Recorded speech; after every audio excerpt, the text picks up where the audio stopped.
gone. She reached a hand to his cheek. "I'm fine now, really. Go back to sleep." His fingers smoothed her hair, then gently rested on her shoulder. Marty lay quietly, and in a few moments Clark's breathing assured her that he was asleep again. Marty had control of her thoughts now.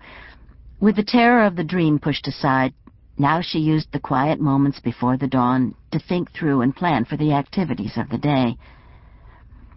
Over the winter months, every moment the community menfolk could spare from their own work had been given to felling and skidding logs.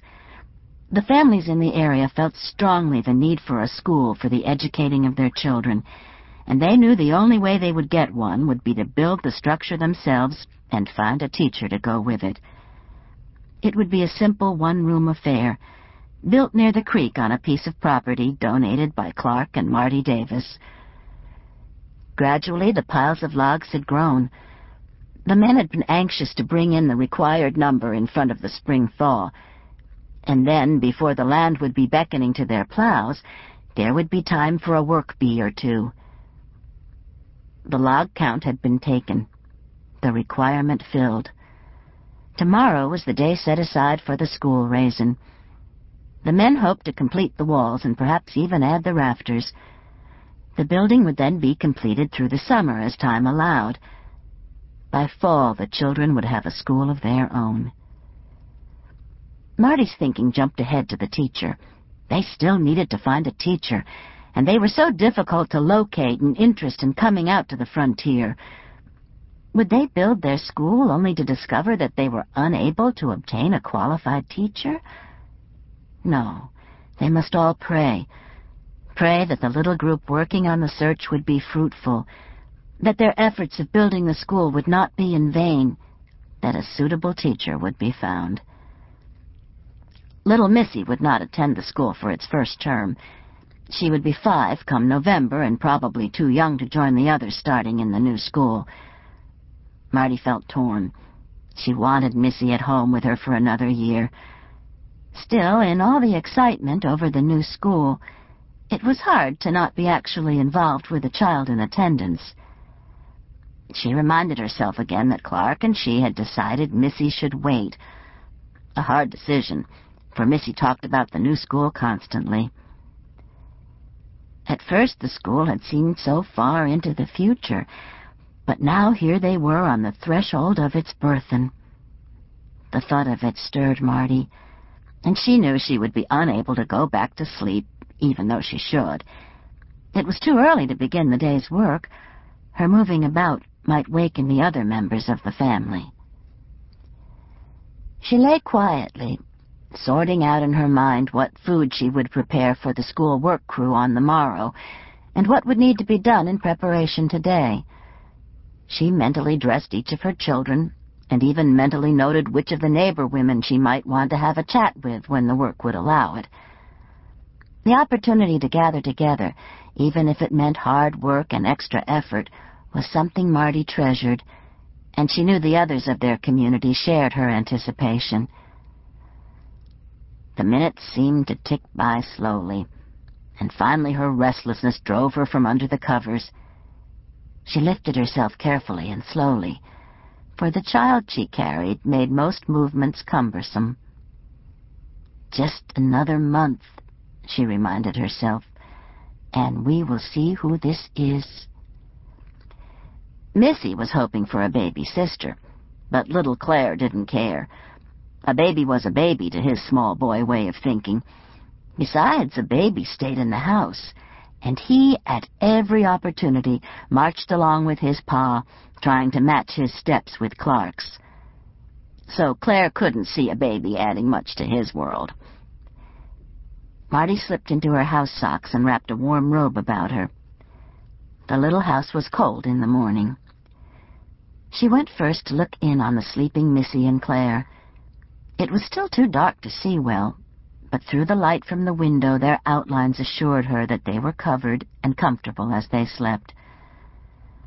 Marty went on to the kitchen and as quietly as possible lit the fire in the reliable old kitchen stove. Marty felt a kinship with her stove. Almost like a man with his team, she reckoned with a little smile. The stove and she worked together to bring warmth and sustenance to this home and family. Of all the things their home held, the stove, she felt, was really hers. The fire was soon crackling, and Marty put the kettle on to boil and then filled the coffee pot.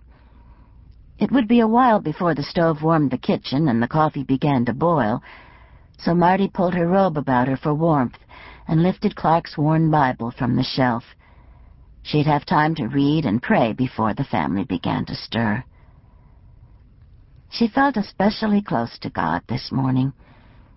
The dream had made her aware again of how much she had to be thankful for, and the anticipation of the new school added to her feelings of well-being. As close and cared for as she felt with Clark, only God truly understood her innermost self. She was glad for the opportunity to pour it all out to the one she had come to know only recently. Marty sat slowly sipping the hot coffee, enjoying its warmth spreading through her whole being. She felt refreshed now, both physically and spiritually. Again, her eyes sought out the passage on the pages open in her lap. The verse had seemed meant especially for her at this particular time. Be strong and of a good courage. Be not afraid, neither be thou dismayed. For the Lord thy God is with thee whithersoever thou goest. The words were rich in promise and a comfort to her, particularly after her troubled dream. Alone. The word was a haunting one. She was so thankful she was not alone.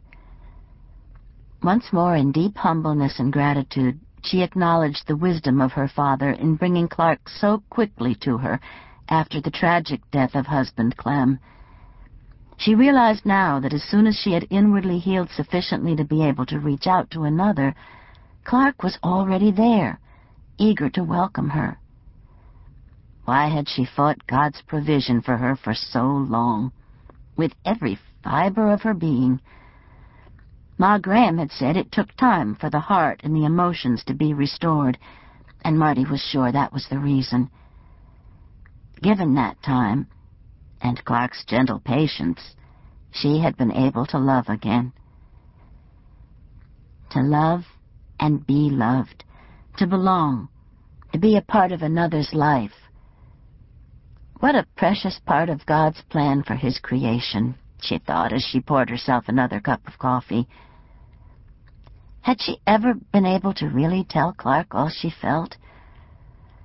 Somehow to attempt putting it into words seemed never to do her true feelings the proper justice. Oh, she had tried to express it verbally, but words were so inadequate. Instead, she sought to say it with her eyes, her actions. Indeed, her very being responded to him daily in 100 ways. The little life within her gave a sudden kick. "And you," Marty whispered, "you are one more expression of our love. Not just the creating of you, but the birthing and the raising. That's love, too. You're special, you know. Special for we even know who you are. Special because you're ours, God-given. God bless you, little un, and make you strong of body, mind, and spirit. Might you grow tall and straight in every way. Make your pa proud, and he will be proud. Long as you're beautiful and strong of soul, even if your body should be weak or your mind crippled, just be upright of spirit. I know your pa. That's what's most important to him. And to your ma, too." A stirring from the bedroom interrupted Marty's inner conversation with her unborn child, and a moment later Clark appeared. "You're up early," Marty said, welcoming him with a smile. "Couldn't you sleep either?" "Now, who could lay abed with the smell of that coffee floating in the air? I declare, if those ladies anxious to catch themselves a man would wear the aroma of fresh perked coffee..."